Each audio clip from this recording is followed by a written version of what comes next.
Okay guys, if I can just go through the list that we've got. David, I see you first. David Folds, would you like to start? Okay. Hi Matt. I wonder if you could give us some feedback on your thoughts on the intensity of the Scottish game you've had. The Glasgow Derby, the big matches away at Hearts and Aberdeen, and obviously a last minute winner against Dundee United with 10 men.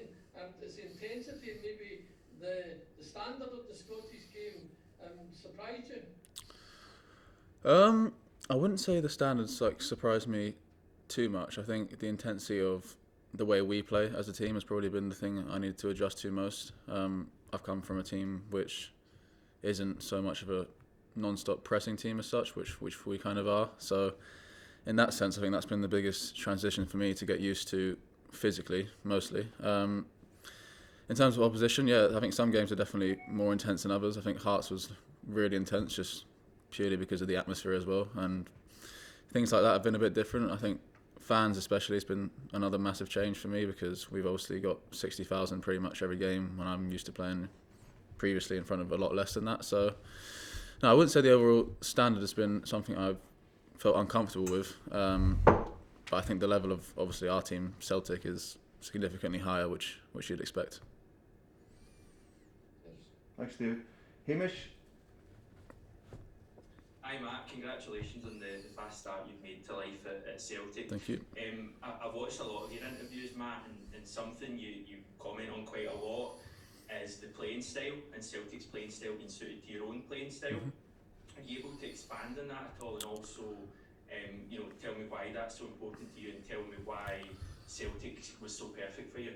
Yeah, I mean, I always said my next move was very important. Just being of my age as well, it's an important time for me to make the right step. So of course I had other interests elsewhere, but it wasn't necessarily the right thing for me in terms of my own career. So in that sense, that side of it was a no-brainer. I obviously I've said this before, I spoke with Andrew on the phone. He really explained the style of play to me and where I fit into the system, being one of the eights who can hopefully create and etc. And I think from game one, hopefully that's been easy to see that I fit in quite well. And yeah, I'm someone that just generally likes to play good football, and here's the perfect place to do that.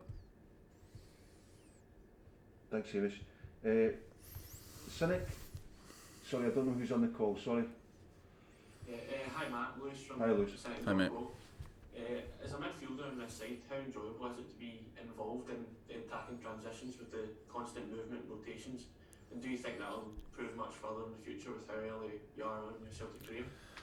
Yeah, no, it's really enjoyable. I mean, I think all footballers want to play football this way, whether they are or not. I think that's a different thing, but I think everyone wants to play the way we are. So in that sense, yeah, really enjoyable. Obviously, I get the ball in areas where I feel like I can hurt opposition, whereas most teams as a midfielder, you might get the ball quite deep, where it's quite hard to hurt the opposition. I'm receiving literally close to their goal most of the time, which for me is really enjoyable. But no, I still think there's a lot to improve on, definitely. I mean, for myself, I'm only 5 games in, and I feel like I've already got good connections with the likes of Liel, Jura, etc. But hopefully, I mean, it's only 5 games in, so 20 games in, 30 games in, hopefully we should see a better understanding between the three of us. Thanks, and all the best for Thursday. Thanks, mate. Thanks, Lewis. Celtic state of mind?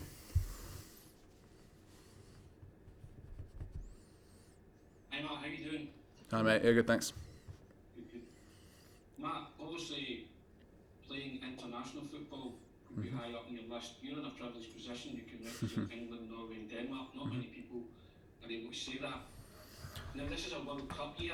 Yeah. Did that come in reckoning at all? Have you had thoughts about who you would maybe want to represent, or is it a dilemma for you? I've had thoughts about the World Cup, I won't lie. I mean, it's definitely one of my bigger targets, I'd say, because I feel like it's possible. I mean, I'm playing for a club such as Celtic now, so I don't think it's out of the question. Still a long way to go to be able to get a call up of that magnitude, so we'll see. And yeah, regarding picking a nation, I think it's still really early. I haven't actually played For Denmark yet. I played for England youth teams, but at the same time, I do feel quite Danish. My mum's Danish. I can speak a decent amount. I can understand a very good amount. So in that sense, I don't think it's something that's out of the question at all. And if I did get called up from Denmark, I don't think I'd be saying no. So no, I'm excited to see what happens. But for now, let's just focus on what's in front of me, and then we'll go from there. Good luck with it, and I hope you get what you want out of it, man. Thank you, mate. Thanks, Tony. We've got Paul at Celtic Fans TV. Hi, that's Martin representing Celtic Fans. Martin, hi, sorry. Hi, Matt. Hi, mate. Just, not at all, not at all. Firstly, just to say, you'll be blown away by the start that you've had. You know, what a cauldron for a debut at Tynecastle, but you didn't look out of place. You settled in so quick. You know, the games that you played in thereafter, you just looked like an actual. Particularly impressed with Aberdeen up against our legendary ex-captain Scott Brown. You were very good that night. Just interested in not only you but some of the other big signings that we've brought in recently have hit the ground running so quickly, which is very unusual for a new signing to look like they've been there forever. I can only assume that some of that beyond your core capability, and I know your old manager saying great things about you, we're seeing that.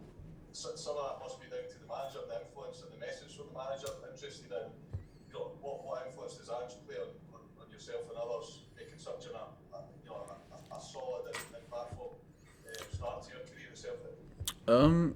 Yeah, no, I think the clearness and from the manager side of things has made it really easy for all of us to settle in. I mean, we all know exactly where we're supposed to be and what we're supposed to do, whether it be on or off the ball. So in that sense, I've kind of just gone out onto the pitch full well knowing what I need to do. So from a player's point of view, that's really what you want, because you know you can just play with freedom from that point on. Obviously, the likes of Rio, Gucci, Dyson have all come in as well and hit the ground running. So that's a really good sign, seeing as they all don't speak much English as well. So I think that really highlights the the structure that we have within the team and how clear it is on all of our roles. And yeah, I'm really enjoying learning new things as well. I think that's one of the most important things. I'm enjoying learning a new formation, a new style of play. So yeah, feeling good. Thanks, Martin. Right, thanks, Matt. Thanks. No worries. Andrew. Hi, Andrew.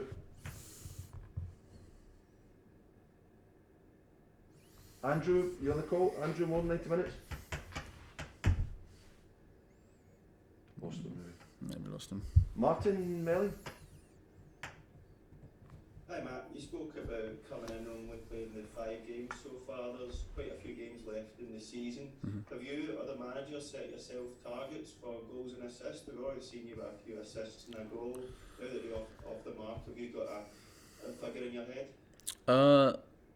I don't have a set number, no, I will be honest. I think as long as I can perform to a high level, I think the rest will take care of itself. That's kind of my mindset at the moment. I don't want to get too worked up about not scoring or assisting, because I feel like you can have a good game and not score or assist, and you can also have a bad game and maybe score or assist. So I think from that side of things, I'm really just trying to focus on my role within the team every day and trying to help the team as much as I can from that point of view.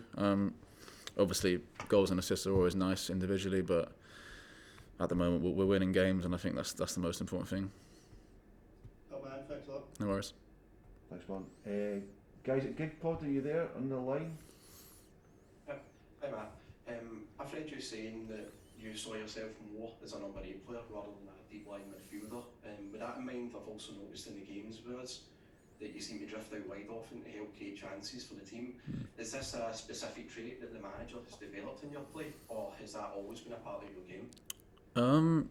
Yeah, I think it comes down to the system and the structure that we play. I think if I'm told to do a certain thing, I'll try to do that. At my previous club, it wasn't something that was encouraged too much, but if I was asked to do it, I would try to do it. And I do like being out in that wide area. I feel like it's quite a good position for me to come in and create things. So in that sense, it's enjoyable. But yeah, I think just the structure of the team allows me to drift out wide or stay in pockets. I think we have a really good rotation within the system as well, which makes it quite easy to be free and loose. Thanks. Andrew, you there again or not? Maybe we've lost him. Sorry. Anyone else, guys? Would you like another question? Anyone? Yeah, I've not been yet 4 times. Sorry. On you go. Sorry, guys. On you go. Hi Matt, so everybody seems to have been impressed by how easily you've fitted into this Celtic team, especially given you joined halfway through the season. What would you put that down to, and has there been anybody in the dressing room or off the field that's particularly helped you settle in at Celtic?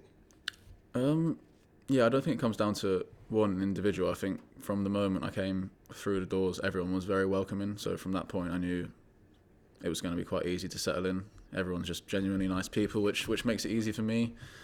Of course, I obviously spoke with the manager before I came, which made me excited to join. And then when I got here, honestly, everyone was really welcoming. So I wouldn't say it's one individual. I'd say it's just a whole collective, to be honest.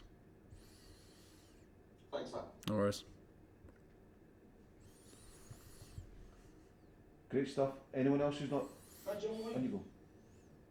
Good afternoon, Matt. Thanks for speaking to us. No worries. Hope you're enjoying yourself in Glasgow. I am. Matt, you've shown yourself to be a pretty technically able, skillful player, in my opinion. Surrounded by guys like Jota, Leo, Tom Rodgers, Michael Johnson, etc. Who technically has impressed you the most since you joined the club? And why is it Tony Nelson?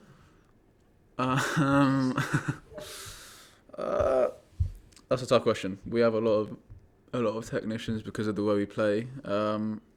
If I'm going off pure just like smoothness and technical ability, I'd probably say Jota, to be fair. I just think he's just really elegant with the way he plays, you know. And you see the stuff he does on the pitch, he usually excites the fans by just whenever he gets the ball, really. So I think for that reason, I'd probably say him.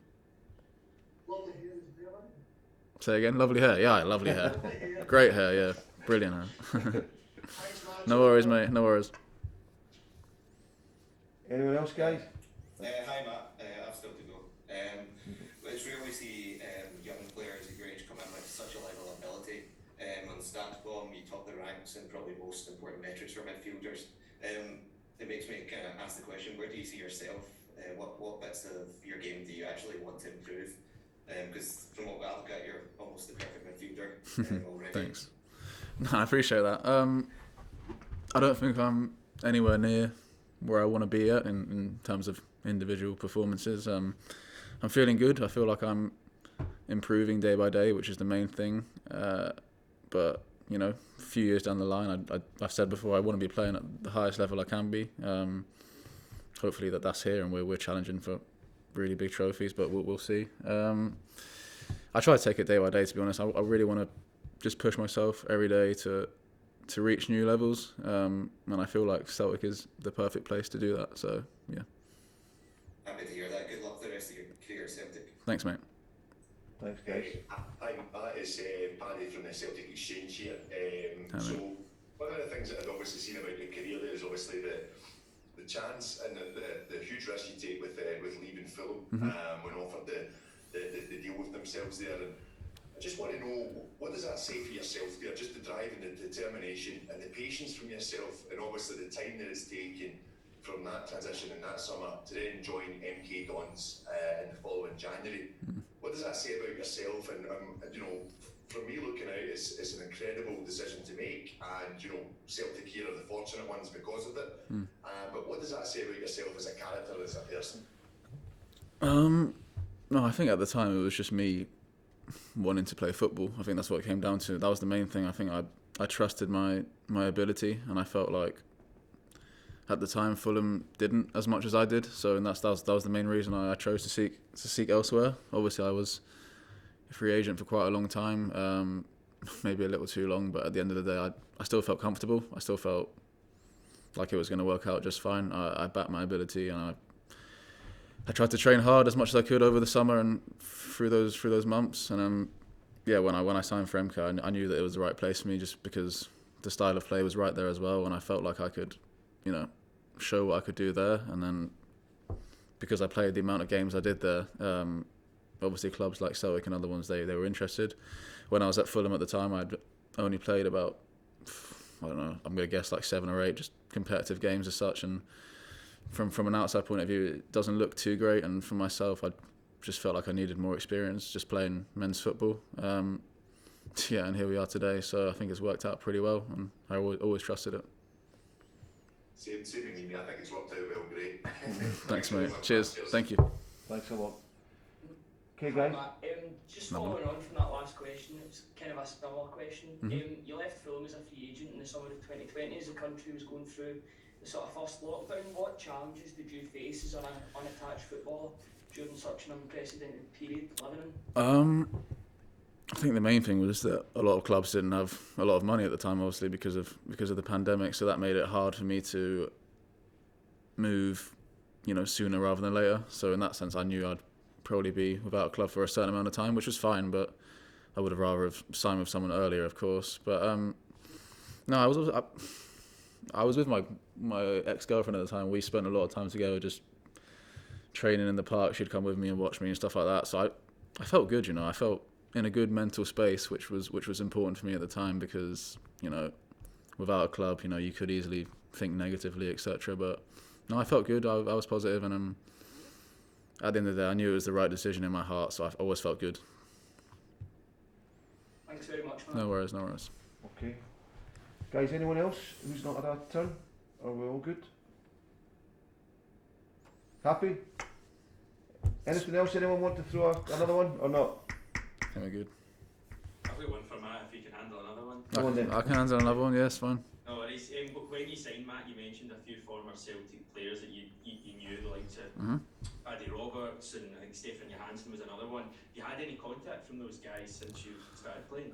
From the ones I mentioned, I actually haven't. I've had contacts from, I shouldn't say this, but obviously Russell Martin, who played for Rangers briefly, he contacted me because he was my old coach and he wished me luck and kind of just explained to me the magnitude of the rivalry between Celtic and Rangers, just really trying to prepare me for what was to come when I came to the city, because obviously before I came here I didn't know what to expect. I didn't know how passionate fans would be, so now I'm walking down the street and people are beeping their horns and stuff. It's not something I'm used to, so in that sense he definitely prepared me just for what was to come. But now from those guys you said, I haven't heard much. I'm sure they're all doing well, but nothing from them. Brilliant. All the best, mate. Thanks, mate. Matt, can I ask you as well? You would have played under Peter Grant at Fulham. Now, Grant is not short of a word or two about Celtic. Did he ever speak to you about Celtic? What did he say? And now that you're here, did it measure up to his expectations of Celtic? He didn't speak to me individually about it, but I remember one analysis session where we were just on the computers and we watched an old clip of him scoring for Celtic with I think he had a mullet at the time, so we all obviously found that quite funny. But no, other than that, that's probably the only thing I've seen of him at Celtic. But obviously I saw him celebrating with so much passion, and I think from that video I knew how much it meant to him, which was cool to see. Thanks very much. No worries. Thanks, Tony. Hi, Matt. Just a final quick question for myself. How are you looking forward to your first ever European night at Celtic Park? No, yeah, massively. I'm looking forward to the atmosphere, especially just after the Rangers game a few weeks ago, wherever it was. I think those night games really just emphasise the Celtic Park being like it is. It was such a cool night for me. So I think from that side of things, just the atmosphere and just the whole nighttime life, I think that's what I'm looking forward to most. Yeah, looking forward to seeing you play. Thanks, mate. Great. All good, guys? Thank you for your time. Good. Cheers, guys. Hopefully enjoyed that one, Matt. Okay. See you in a bit, guys. All the Thank best. you. Take Cheers. care. Cheers now. Bye-bye.